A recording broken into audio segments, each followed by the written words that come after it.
Muy buenas, bienvenidos de nuevo un día más a This is Basketball. ¿Y qué traemos en esta ocasión? La segunda parte del vídeo, los 10 robos del draft más escandalosos de la historia de la NBA, en este caso enfocados al siglo XX. Simplemente recalcar que al igual que en el otro vídeo, esta serie, esta lista de los 10 robos más grandes del draft en la historia de la NBA, la vamos a hacer de forma cronológica, de más antiguos a más recientes. Así que mi gente, muchísimas gracias por estar de nuevo aquí en This is Basketball.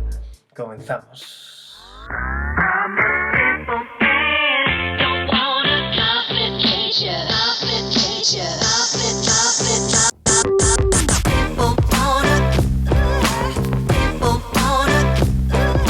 Vamos a empezar con el bueno de George Gervin. George Gervin fue drafteado en el año 1974, posición 40 del draft por parte de los Phoenix Suns. Pero no fue hasta el año 1976 cuando hizo su debut en la NBA. ¿Por qué? Porque fue el año en el que la ABA y la NBA la NBA se fusionaron y se hicieron una. Estamos hablando de un jugador de 2,3 metros cuyas grandes herramientas, cuyas grandes armas se producían en la pintura, ya sea por los huecos que se fabricaba, como los contraataques, como las entradas a canasta. Un killer anotador que promedió 25 puntos a lo largo de su carrera. 7 veces All-NBA, 12 veces All-Star de la NBA, 4 veces máximo anotador en la historia de la NBA. O sea, un hombre al que se le caían los puntos, y aquí está nuestro buen tributo a George Gervin, el 10º jugador de esta lista. Posteriormente nos vamos al bueno de Alex English, drafteado en 1976, posición número 23 por los Milwaukee Bucks. Hasta su sexta temporada no fue cuando realmente este jugador explotó a nivel anotador, porque esto es lo que hay que recalcar. El aspecto del juego en el que más destaca este jugador es en el aspecto ofensivo. Un jugador al que también se le caían los puntos, 21,5 puntos de media, máximo anotador en la historia de los Denver Nuggets, máximo anotador en la década de los 80, 8 veces All-Star, Hall of Fame en el año 1997.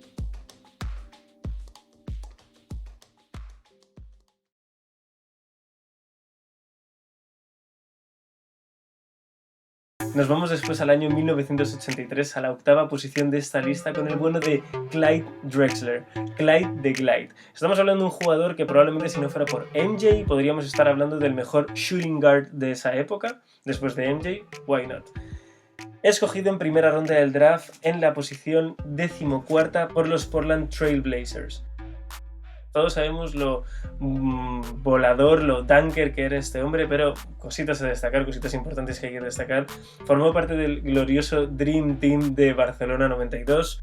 Alcanzó las finales de la NBA en el 1990 y en el 1992. Y un dato interesante es que es el octavo jugador con más robos en la historia de la NBA, superando los 2.200 robos. O sea, además, un portento ladrón como el bueno de Clyde the Glide.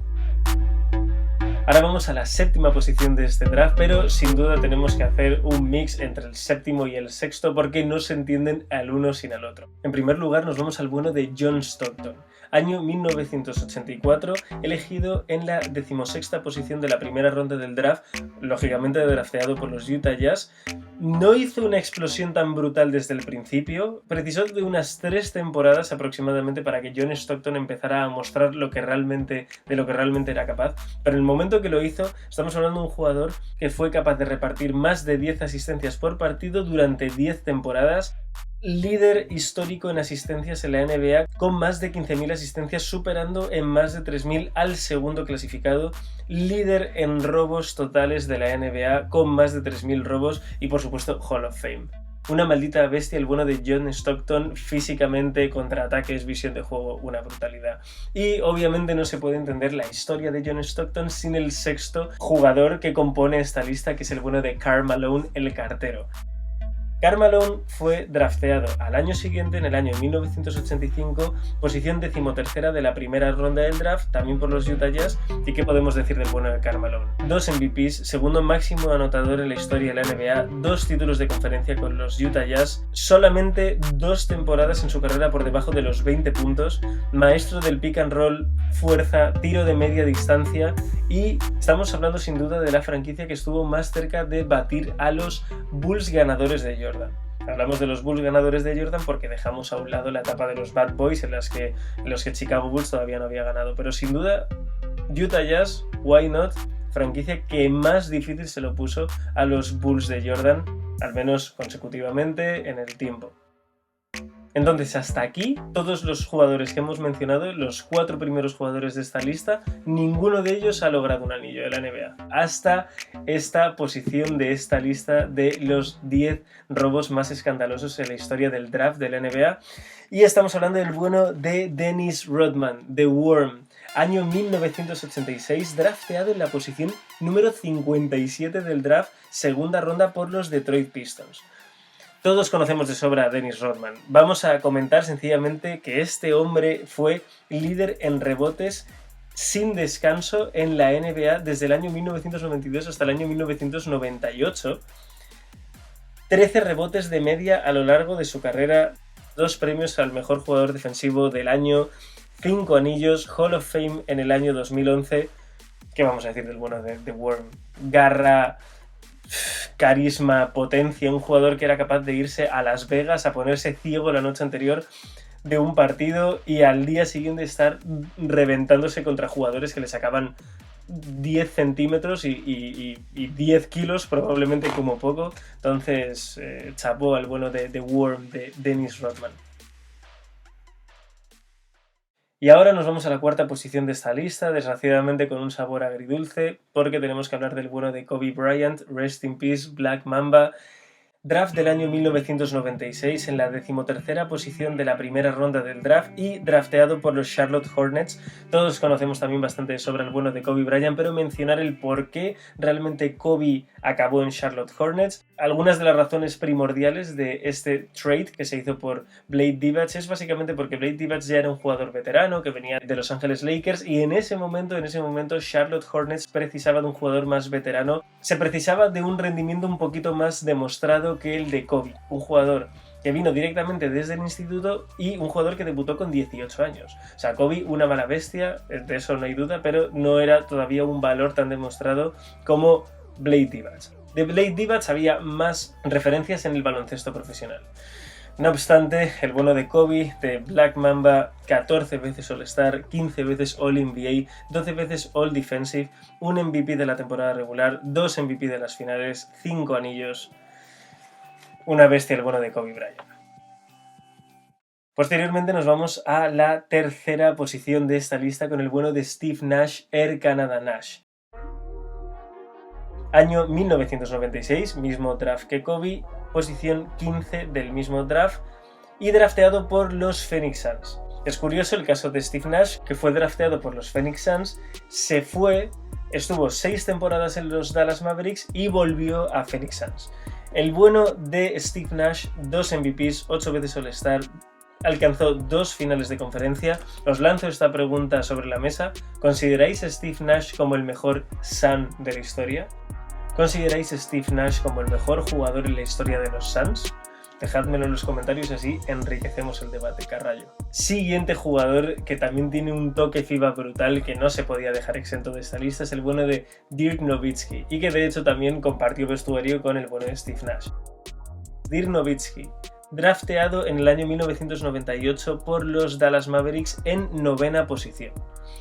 Estamos hablando de un jugador que ha promediado 20 puntos de media a lo largo de su carrera, 38% de acierto en triples para un jugador de 2'13, no está absolutamente nada mal. 14 veces All-Star, 12 veces All-NBA, un MVP de la temporada regular, un MVP de las finales y un anillo todo junto contra los Miami Heat de LeBron James, Dwayne Wade, Chris Bosh y compañía. Por lo tanto, pedazo bestia Dirk Nowitzki, y os lanzo otra pregunta al aire. A día de hoy obviamente hay mucha gente que considera a Dirk Nowitzki como el mejor jugador europeo en la historia de la NBA. Dejo aparte palmarés FIBA, ¿ok? Estamos hablando de etapa, recorrido e hitos cosechados en la NBA. ¿Consideráis a Dirk Nowitzki como el mejor jugador europeo que ha pasado por la NBA? También dejádmelo en los comentarios a ver qué os parece, ¿ok? Y después nos vamos a la última posición de esta lista con el bueno de Manu Ginobili. Año 1999, escogido en segunda ronda del draft en la posición número 57, mi gente. Número 57 por los San Antonio Spurs. O sea, si esto no es un robo del draft, que venga Dios y lo vea. Estamos hablando probablemente del mejor jugador latinoamericano de la historia. Aquí ya no lanzo tanta pregunta porque yo creo que perfectamente puede serlo. Perfectamente en la historia de la NBA, sin duda puede serlo. Nacido en la región costera de Bahía Blanca en el año 1977. Para empezar su trayectoria en Argentina, comenzó en el Club Andino de La Rioja y posteriormente se trasladó al Club Estudiantes, equipo originario de Bahía Blanca. Posteriormente se fue a la Liga Italiana y los mejores registros los obtuvo sin duda en el Bolonia, donde logró Liga, Copa y Euroliga. Hay que matizar que Ginóbili no hizo su debut en la NBA hasta la temporada 2002-2003. Justo previamente, disputó con Argentina con la selección el Mundial de Indianápolis del año 2002, donde obtuvo una plata. Entonces, ¿qué más podemos decir del bueno de Manu Ginóbili? 4 anillos, premio al mejor sexto hombre de la NBA, 2 All-NBA, 2 All-Star y, aunque sus números a nivel stats no sean tan grandes, fundamental para entender el devenir y los éxitos de los actuales, de los recientes San Antonio Spurs, de Tony Parker, Tim Duncan, Popovich y compañía. Fundamental. Sin su magia, sin su visión de juego, sin su potencia, sin ese aprovechamiento tan brutal que tuvo de su IQ, por encima de su repertorio, del talentazo que ostentaba este jugador, imposible entender a los San Antonio Spurs ganadores. Imposible sin el bueno de Manudo. Así que mi gente, espero que os haya gustado este vídeo, espero que os haya gustado esta serie, este reportajito de los 10 robos del draft más grandes en la historia de la NBA. Si es así, un buen like siempre apoya al canal y suscribiros para no perderos nada como esto en el futuro. Alright, así que mi gente, nos vemos en un próximo vídeo de This is Basketball. Adiós.